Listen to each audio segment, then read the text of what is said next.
चंद्रामृण्महीं लक्ष्मीं जातवेदो महावः त्वामवाह जातवेदो लक्ष्मीर्मनवघापिनेः यस्यामिरण्यं निन्देह्यं गामश्वं पुरुषानहम् ओं महादेव्येस्य विद्महे विष्णुपत्न्यै च धीमहि तन्नः लक्ष्मी प्रचोदयात् ओं भूः वरमहालक्ष्मी देवतामावाहयामि ओं भुवः वरमहालक्ष्मी देवतामावाहयामि ओं स्वः वरमहालक्ष्मी देवतामावाहयामि स्थापयामि पूजयामि श्री वरमहालक्ष्मी देवताभ्यो नमो नमः ध्यायां श्री वरमहालक्ष्मी देवताभ्यो नमो नमः श्री वरमहालक्ष्मी देवताभ्यो नमो नमः सर्वमंगलमांगल्ये शिवे सर्वार्थसाधके शरण्ये त्र्यंबके देवी नारायणी नमोस्तुते कुंकुमचूर्णं समर्पयामि योपां पुष्पं वेद पुष्पवान् प्रजावाहन् पशुमान् भवति नानाविधा परिमलमन्त्रपुष्पाणि समर्पयामि दशाङ्गं गुग्गलं धूपं सुगन्धं च समनोहरं कपिलाग्रता संयुक्तं धूपोऽघ्यं प्रतिगृहत पूर्वोच्चरदाय मङ्गणां सेनावसस्ताय अस्यां शपदितोस्य समानस्याश्रे ओं श्रियै नमः ओं प्रकृत्यै नमः ओं विकृत्यै नमः ओं विद्यायै नमः ओं सर्वभूतहितप्रदायै नमः श्रद्धायै नमः ओं विबोधे नमः सुरभ्यै नमः परमात्मकायै नमः ओं वाचे नमः पद्मालायै नमः स्वाहायै नमः सुधायै नमः धन्यायै नमः हिरण्यै नमः लक्ष्मै नमः महालक्ष्मी देवताभ्यो नमो नमः ओं श्री वरमहालक्ष्मी देवताभ्यो नमो नमः ओं ह्रीः श्री वरमहालक्ष्मी देवताभ्यो नमो नमः हिरण्यपात्रं मदोपूर्णं ददाते मधुव्योसानेते एकदा ब्रह्मणः उपहरते एकदैव यजमानः यस्ते दो दधाते परिन्दरागाग सर्वत्रोत्तमः धर्मं जयते पद्मप्रिये पद्मिने पद्महस्ते पद्मालये पद्मदलायताक्षे विश्वप्रिये विश्वमनोनुकूले तद्वै ब्रह्महण्डनायकस्य ओं श्री वरमहालक्ष्मी देवताभ्यो नमो नमः ओं ह्रीः ऋग्वेदमवधार्य ओं ह्रीः ओं स्वस्ति देवदेवोत्तम अखिलाण्डकोटि ब्रह्महण्डनायकस्य श्री वरमहालक्ष्मी देवताभ्यो नमो नमः ओं ह्रीः ओं स्वस्ति देवदेवोत्तम वरमहालक्ष्मी देवता हाकि नमस्कारವನ್ನು ಮಾಡಿಕೊಳ್ಳಿ अनेन कालविदानेन भगवान् सुप्रसीदो सुप्रसन्नो वरदोर्बन्तो महान्तो न गृह्ण्यन्तो तदास्तु ओं ह्रीः ओं सर्वे जनाः सुखिनो भवन्तु प्रभवन्तु महान्तो न गृह्ण्यन्तो तदा देवता संपूर्ण कृपाकटाक्ष फलसिद्धिरस्तु इष्टकाम्यार्थ फलसिद्धिरस्तु श्री वरमहालक्ष्मी देवता संपूर्ण कृपाकटाक्ष फलसिद्धिरस्तु इष्टकाम्यार्थ फलसिद्धिरस्तु सर्वे जना सुखिनो भवन्तु समस्त सन्मंगलानि भवन्तु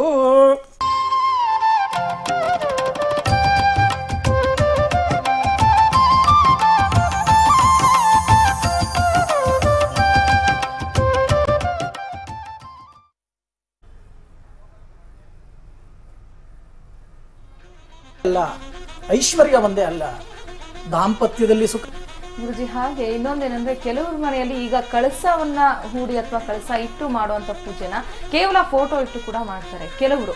ಯಾಕೆಂದ್ರೆ ಕಳಸ ಅದನ್ನ ಕರೆಕ್ಟ್ ಆಗಿ ಒಂದು ನಿರ್ವಹಣೆ ಮಾಡ್ಕೊಂತ ಹೋಗ್ಬೇಕಾಗತ್ತೆ, ಅದರ ಜೊತೆಗೆ ಕಳಸ ಕದಲಿಸೋದು ಅಂತ ಹೇಳ್ತಾರೆ, ಅಂದ್ರೆ ಪೂಜೆಯನ್ನ ಅಂತಿಮಗೊಳಿಸುವಂಥದ್ದು. ಸೊ ಅದೆಲ್ಲ ತುಂಬಾ ಒಂದು ಕಷ್ಟ ಅಂತ ಅಂದ್ಬಿಟ್ಟು ಕೆಲವರು ಫೋಟೋಗಳನ್ನ ಇಟ್ಟು ಫೋಟೋಗೆ ಒಂದು ಸೀರೆ ಮುಂದೆ ಇಟ್ಟು ಮಾಮೂಲಿ ಫಲಪುಷ್ಪಗಳನ್ನೆಲ್ಲ ಸಮರ್ಪಣೆ ಮಾಡಿ ಪೂಜೆ ಮಾಡ್ತಾರೆ. ಸೊ ಫಲಗಳ ಬಗ್ಗೆ ನೋಡೋದಾದ್ರೆ ಈ ಫೋಟೋಗಳನ್ನ ಇಟ್ಟು ಮಾಡೋದು ಉತ್ತಮ ಅಂತಾನ ಅಥವಾ ಅದನ್ನ ಕಳಸವನ್ನ ಇಟ್ಟೇ ಪೂಜೆ ಮಾಡಿದ್ರೆ ಸೂಕ್ತ ಅಂತೀರಾ? ಮುಖ್ಯವಾಗಿ ನಾವು ಪ್ರಾಣ ಪ್ರತಿಷ್ಠಾಪನೆಯನ್ನು ಮಾಡಬೇಕಾದ್ರೆ ಅಂಗನ್ಯಾಸ ಕರನ್ಯಾಸವನ್ನು ನಾವು ಮಾಡ್ತೀವಿ. ಅಂದರೆ ಅಂಗನ್ಯಾಸ ಅಂದರೆ ನಮ್ಮ ಅಂಗಾಂಗಗಳನ್ನು ದೇವರಿಗೂ ಕೂಡ ಅಂಗಾಂಗಗಳ ರೂಪದಲ್ಲಿ ಬರಲಿ ಅನ್ನೋ ಒಂದು.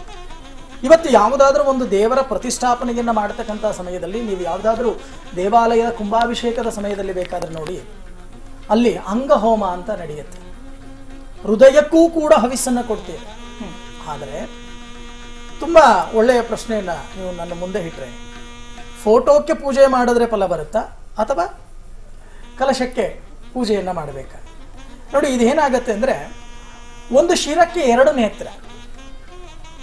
ಈ ಎರಡು ನೇತ್ರದಲ್ಲಿ ಯಾವ ಕಣ್ಣಿಂದ ನಾವು ನೋಡಲಿ ಅಂತ ಕೇಳಿದ್ರೆ ಅದು ಸಮಂಜಸವಾದ ಒಂದು ಪ್ರಶ್ನೆಯೂ ಅಲ್ಲ, ಉತ್ತರವಲ್ಲ. ಆದರೆ ಒಂದು ವಿಚಾರ, ನಿಮ್ಮ ಗೊಂದಲವನ್ನು ನಿವಾರಣೆಯನ್ನು ಖಂಡಿತವಾಗಿ ನಾನು ಮಾಡ್ತೇನೆ. ಮುಖ್ಯ ಕಲಶದಲ್ಲಿ ಪ್ರಾಣ ಅಂತಕ್ಕಂಥದ್ದು ಇರುತ್ತೆ. ಪ್ರಾಣ ಪ್ರತಿಷ್ಠಾಪನೆಯನ್ನು ನಾವು ಮಾಡ್ತೇವೆ. ಜೀವವನ್ನ ಅದಕ್ಕೆ ತುಂಬುತ್ತೇವೆ. ಯಾವುದೇ ಒಂದು ಶುಭ ಕಾರ್ಯಗಳನ್ನ ಮಾಡತಕ್ಕಂಥ ಸಮಯದಲ್ಲಿ ನಾವು ಒಂದು ಕಲಶದಲ್ಲಿ ಸ್ವಲ್ಪ ನೀರನ್ನ ಹಾಕಿ, ಅದಕ್ಕೊಂದು ನಾಣ್ಯವನ್ನ ಹಾಕಿ, ಅದಕ್ಕೊಂದು ಕೂರ್ಚೆಯನ್ನ ಹಾಕಿ, ಆಮ್ರಪಾಕ ಅಂದ್ರೆ ಮಾವಿನ ಎಲೆಯನ್ನ ಹಾಕಿ ಅಥವಾ ವಿಳ್ಯದ ಎಲೆಯನ್ನ ಹಾಕಿ, ಮೇಲೆ ಇರ್ತಕ್ಕಂಥದ್ದು ಒಂದು ಕಲ್ಪವೃಕ್ಷ ಅಂದ್ರೆ ತೆಂಗಿನಕಾಯನ್ನ ಇಟ್ಟು ಅದಕ್ಕೆ ವಸ್ತ್ರಾದಿಗಳಿಂದ ಅಲಂಕಾರವನ್ನ ಮಾಡಿ, ಜೊತೆಗೆ ಅದಕ್ಕೆ ಗೆಜ್ಜೆ ವಸ್ತ್ರವನ್ನ ಹಾಕಿ, ಅರಿಶಿಣ ಕುಂಕುಮ ಹಾಕಿ, ಅಕ್ಷತೆಯನ್ನ ಹಾಕಿ ಆವಾಹನೆ ಮಾಡಿ, ಅರ್ಘ್ಯ ಪಾದ್ಯ ಆಚಮನೀಯವನ್ನು ಕೊಟ್ಟು ಸ್ನಾನವನ್ನ ಮಾಡಿಸಿ, ಧೂಪ ದೀಪಾದಿಗಳನ್ನ ಮಾಡಿ ನೈವೇದ್ಯವನ್ನ ಮಾಡ್ತೇವೆ. ಆದ್ರೆ ಫೋಟೋದಲ್ಲಿ ಇರ್ತಕ್ಕಂಥ ದೇವರಿಗೂ ಕೂಡ ಮಾಡಬಾರದು ಅಂತ ಖಂಡಿತವಾಗಿ ಎಲ್ಲೂ ಇಲ್ಲ. ಆದ್ರೆ ಫೋಟೋ ಮತ್ತೆ ಕಲಶ ನೋಡಿ, ಒಂದೇ ಒಂದು ಕಲಶವನ್ನ ನಾವು ಇಟ್ಟಾಗ ಅದು ಕೂಡ ಮಹಾಲಕ್ಷ್ಮಿಯೇ, ವರಮಹಾಲಕ್ಷ್ಮಿಯೇ. ಫೋಟೋದಲ್ಲಿ ಸ್ನಾನವನ್ನ ಮಾಡಿಸ್ಲಿಕ್ಕಾಗಲ್ಲ, ಅದಕ್ಕೆ ವ್ಯವಸ್ಥಿತವಾಗಿ ನಾವು ಪೂಜಾ ಕೈಂಕರ್ಯಗಳನ್ನ ಮಾಡೋಕ್ಕಾಗಲ್ಲ. ಅಲಂಕಾರ ಅಷ್ಟೇ. ಈಗ ಇಲ್ಲೇನಾಗತ್ತೆ, ದೈವಶಕ್ತಿ ಅಂದ್ರೆ ಯಾರು? ಪರಶಿವ ಶ್ರೀಮನ್ನಾರಾಯಣ. ನೋಡಿ, ಶ್ರೀಮನ್ನಾರಾಯಣ ಅಲಂಕಾರ ಪ್ರಿಯ, ಪರಶಿವ ಅಭಿಷೇಕ ಪ್ರಿಯ. ಪರಶಿವನಿಗೆ ಏನೂ ಬೇಕಾಗಿಲ್ಲ, ಭಸ್ಮ, ಸ್ಮಶಾನದಲ್ಲಿ ಇರ್ತಕ್ಕಂಥ ಭಸ್ಮ ಜೊತೆಗೆ ಸ್ನಾನ, ಅಭಿಷೇಕ ಪ್ರಿಯ ಅಂತ ನಾವು ಹೇಳ್ತೇವೆ ಪರಮೇಶ್ವರನನ್ನು. ಇವರಿಬ್ಬರೂ ಕೂಡ ಈ ಲೋಕದ ಅಧಿಪತಿಗಳೇ. ಹಾಗಾಗಿ ಫೋಟೋವೂ ಕೂಡ ಬೇಕು, ಕಲಶವೂ ಕೂಡ ಬೇಕು. ಎರಡಕ್ಕೂ ಕೂಡ ನಾವು ಪೂಜೆಯನ್ನ ಮಾಡಿದಾಗ ಭಾವನೆ ಅಂತಕ್ಕಂಥದ್ದು ನಮ್ಮ ಶರೀರದಲ್ಲಿ ನೋಡಿ, ಕಲಶವನ್ನ ನೋಡಿದ ತಕ್ಷಣ ಆ ಭಾವಚಿತ್ರವನ್ನು ನಾವು ನೋಡ್ಲಿಕ್ಕಾಗಲ್ಲ ಕಲಶದಲ್ಲಿ. ಆದ್ರೆ ಹಿಂದೆ, ಆ ಕಲಶದ ಹಿಂದೆ ಒಂದು ಫೋಟೋವನ್ನು ನಾವು ಇಟ್ಟಿದ್ದೇವೆ ಎಂದಾಗ, ಓ ಇದು ವರಮಹಾಲಕ್ಷ್ಮಿ. ಇದಕ್ಕೆ ಯಾವುದೇ ಒಂದು ಕಲಶ, ಸತ್ಯನಾರಾಯಣ ಪೂಜೆ ಆಗಲಿ, ವರಮಹಾಲಕ್ಷ್ಮಿ ಆಗಲಿ, ಆ ಲಕ್ಷ್ಮಿಯ ಒಂದು ಫೋಟೋವನ್ನ ನಾವು ಹಿಂದೆ ಇಟ್ಟಾಗ, ಓ ಈ ದಿವಸ ಲಕ್ಷ್ಮೀ ಪೂಜೆಯನ್ನ ನಾವು ಮಾಡ್ತಾ ಇದ್ದೇವೆ ಅಂತ ನಮ್ಮ ಭಾವನೆ, ನಮ್ಮ ಒಂದು ಶರೀರದಲ್ಲಿ ಇರ್ತಕ್ಕಂಥ ಜ್ಞಾನಗಳೇನಿದೆಯೋ, ಆರನೇ ಜ್ಞಾನವೂ ಕೂಡ ಕೆಲಸ ಮಾಡುತ್ತಂತೆ, ಮಹಾಲಕ್ಷ್ಮಿಯನ್ನ ಪ್ರಾರ್ಥನೆಯನ್ನ ಮಾಡುತ್ತಂತೆ. ಅದಕ್ಕೋಸ್ಕರನೇ ಫೋಟೋ ಮತ್ತೆ ಕಲಶ ಎರಡೂ ಕೂಡ ರೂಢಿಗೆ ಬಂದಿದ್ದು. ಗುರುಜಿ, ಹಾಗೆ ಕಳಸ ಲಕ್ಷ್ಮಿಗೆ ಅಂತ ಒಂದು ಕಳಸ ಇರ್ತಾರೆ, ಅದ್ರ ಜೊತೆಗೆ ಯಮುನಾ ಕಳಸ ಅಂತ ಕೂಡ ಇರ್ತಾರೆ ಅಂತ ಕೇಳ್ಪಟ್ಟೆ. ಏನ್ ಗುರುಜಿ ಅದು? ಅಂದ್ರೆ ಯಮುನಾ ದೇವಿ, ವರಮಹಾಲಕ್ಷ್ಮಿಯಲ್ಲಿ ಯಮುನಾ ಪೂಜೆಯನ್ನ ಹೊಸಲಿಂದ ಹೊರಗಡೆ ಕಲಶವನ್ನ ಈಶಾನ್ಯ ಭಾಗದಲ್ಲಿ ಇಟ್ಟುಕೊಂಡು ಅದಕ್ಕೆ ಪ್ರತಿಷ್ಠಾಪನೆಯನ್ನ ಮಾಡಿ, ಆವಾಹನೆಯನ್ನ ಮಾಡಿ, ಮನೆಯಲ್ಲಿ ಇರ್ತಕ್ಕಂಥ ಗೃಹಿಣಿ ಅಂದ್ರೆ ಸುಮಂಗಲಿ ಹೊಸಲು ಪೂಜೆಯನ್ನ ಮಾಡಿ ಕರ್ಕೊಂಡು ಬರ್ತಕ್ಕಂಥದ್ದು. ಅಂದರೆ ವರಮಹಾಲಕ್ಷ್ಮಿ ಒಳಗಡೆ ಬರಬೇಕು, ನಿಮ್ಮ ಮನೆಗೆ ಮಹಾಲಕ್ಷ್ಮಿ ಬರಲೇಬೇಕು ಅಂದ್ರೆ ಆ ಯಮುನಾ ದೇವಿ ಇರಲೇಬೇಕು. ಹೇಗೆ ನೀವು ಬಂದ್ರೆ ನಿಮ್ಮ ಜೊತೆ ಹೇಗೆ ನಿಮ್ಮ ಅಸಿಸ್ಟೆಂಟ್ ಬರ್ತಾರೋ ಹಾಗೆ ಜೊತೆಗೆ ಆ ಮೊದಲು ಆ ಯಮುನಾ ದೇವಿಯನ್ನ ನಾವು ಒಳಗಡೆ ಕರ್ಕೊಂಡು ಬಂದಾಗ ಜೊತೆಯಲ್ಲಿ ಮಹಾಲಕ್ಷ್ಮಿ ಬರ್ತಾರೆ. ಚೆನ್ನಾಗಿ ಅರ್ಥ ಮಾಡ್ಕೊಳ್ಳಿ, ವರಮಹಾಲಕ್ಷ್ಮಿಯ ಪ್ರತಿಷ್ಠಾಪನೆಯನ್ನ ಮಾಡ್ತಕ್ಕಂಥ ಸಮಯದಲ್ಲಿ ಮೊದಲು ಪೂಜೆ ಮಾಡ್ತಕ್ಕಂಥದ್ದೇ ಯಮುನಾ ಪೂಜೆ.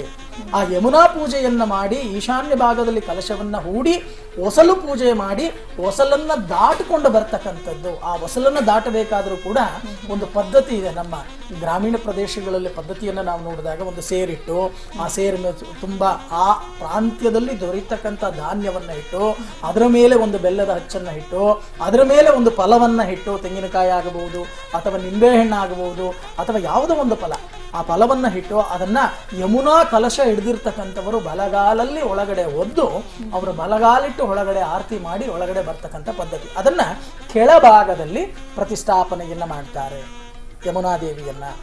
ಯಮುನಾದೇವಿಯ ಮೇಲ್ಭಾಗದಲ್ಲಿ ಯಾವತ್ತೂ ಅಷ್ಟೇ ಶಿಷ್ಯರಾಗಿರ್ತಕ್ಕಂಥವರು, ಸೇವಕರಾಗಿರ್ತಕ್ಕಂಥವರು ಕೆಳಗಡೆ ಕೂತ್ಕೋಬೇಕು.